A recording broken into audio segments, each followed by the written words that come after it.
गुणातीतोऽक्षरं ब्रह्म भगवान् पुरुषोत्तमः जनो जानन्निदं सत्यं मुच्यते भवबन्धनात्।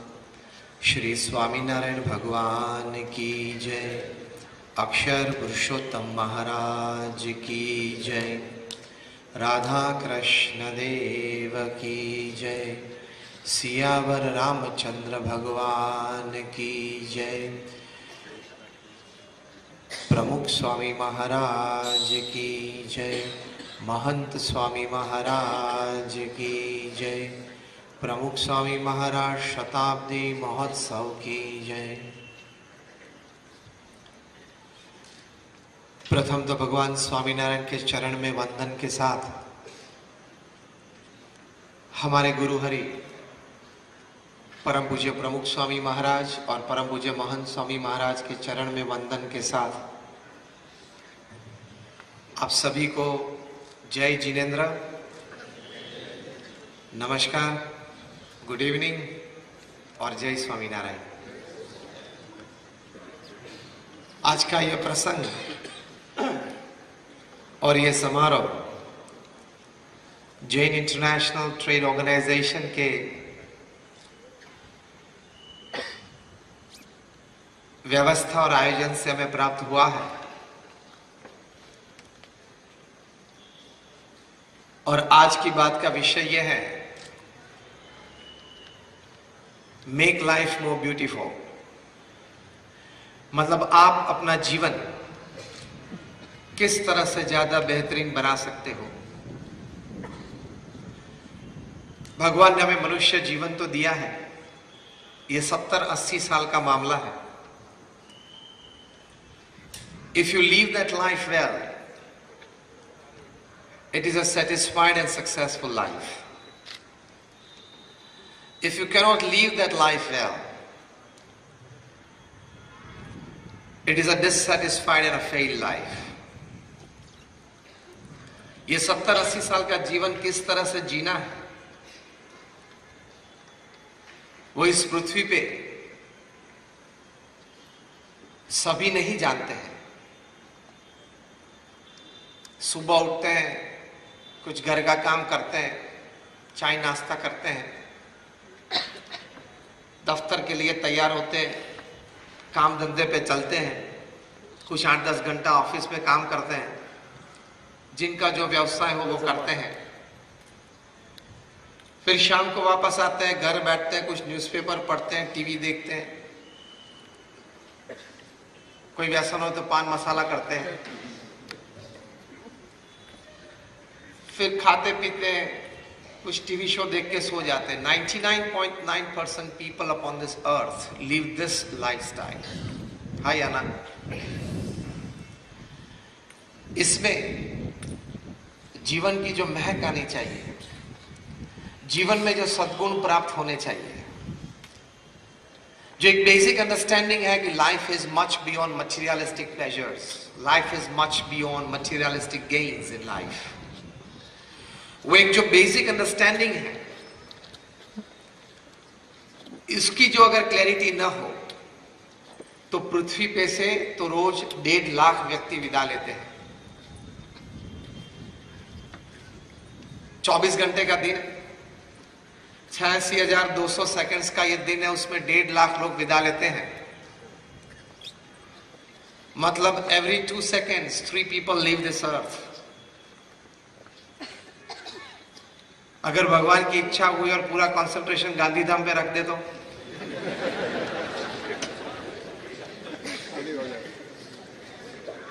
क्योंकि वो तो हमारे बस की बात तो है नहीं, वो घटना तो हमारे काबू में तो है नहीं। कहने की बात यह है कि कल पैदा हुए थे, आज युवान हो गए, कोई वृद्ध हो गए, कल चले जाएंगे। किस प्रकार के विचार से हम जीवन जिए, किस प्रकार की भावनाओं से हम कार्य करें, किस प्रकार की सोच हम जीवन में रखें ताकि हमारा वर्तन पवित्र हो, तो इस प्रकार का एक जीवन जब हम जिएंगे तभी हमको जीवन में संतोष और आनंद रहेगा। If at the end of your life you cannot put your hand on your chest and tell yourself, yes, I lived, it is not a life well lived. तो पहली बात सबसे बड़ी, for a very beautiful life upon this earth, कि हमारे विचार स्पष्ट होने चाहिए, विचार हमारे ऊंचे होने चाहिए, विचार हमारे पवित्र होने चाहिए।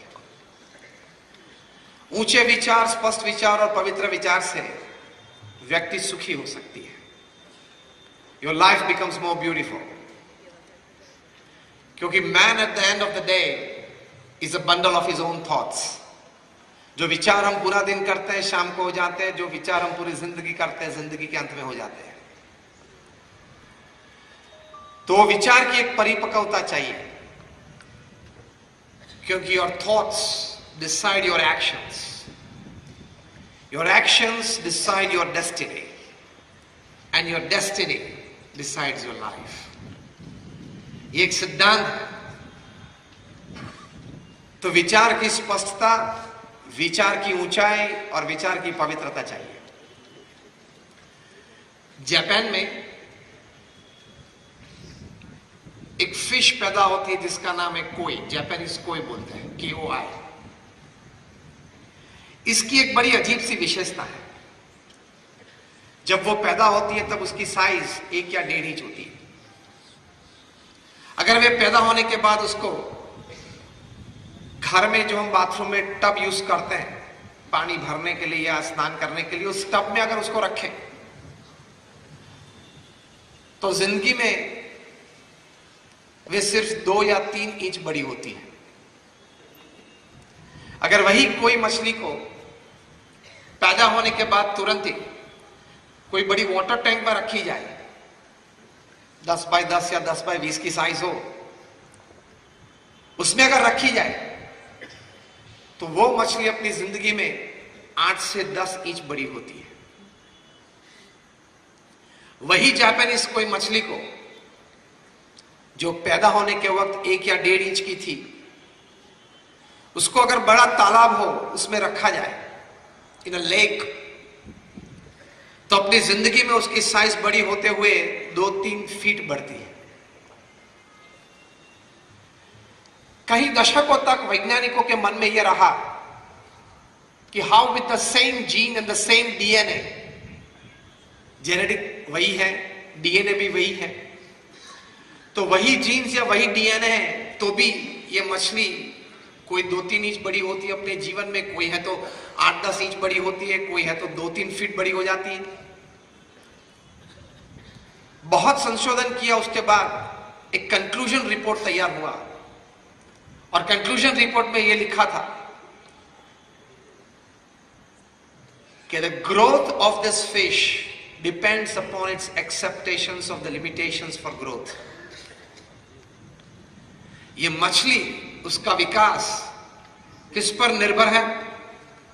तो वो अपने आप को जिस मर्यादा में सीमित कर देती है कि ये मेरी मर्यादा है जीवन में विकास की मेरी ये मर्यादा है, उस प्रकार से उसकी सोच बनती है और इस सोच के अनुसार उसका विकास होता है। तो एक प्रथम बड़ी बात यह समझनी है, you grow according to the limitations that you accept in your life. आपने अगर स्वीकार कर लिया कि ये मेरी मर्यादाएं हैं तो आपका विकास उस सीमित मर्यादा में ही होगा। अगर आपने अपने विचार से एक बात जीवन में तय कर ली कि मेरा विकास अमर्यादित हो सकता है, if great people have grown I can also grow in life. जो भी महापुरुष इस पृथ्वी में हैं, अपने व्यक्तिगत क्षेत्र में उन्होंने बहुत, अगर हम कह सके तो पूर्ण विकास किया है, तो मैं भी कर सकता हूं। I can also do. God is not partial. तो प्रथम यह विचार स्पष्ट करना है कि मैं जितना चाहूं उतना मेरा विकास हो सकता है। यह विचार अगर स्पष्ट हो जाए तो जेनेटिक साइंसेस की जो आज रिसर्च हुई है वे बताते हैं कि भगवान ने तो हमारे शरीर में, हमारी बुद्धि में, हमारे आत्मा में कई प्रकार की ऐसी शक्तियां रखी हैं, कई प्रकार की ऐसी ऊर्जाएं रहे जिस शक्ति और जिस ऊर्जा से हम अपना अमर्यादित विकास कर सकते हैं। तो प्रथम ये बात हम स्वीकार ले कि if you accept that I have no limitations for growth, you can go for unlimited growth in your life. ये एक विचार मन में स्पष्ट होना चाहिए।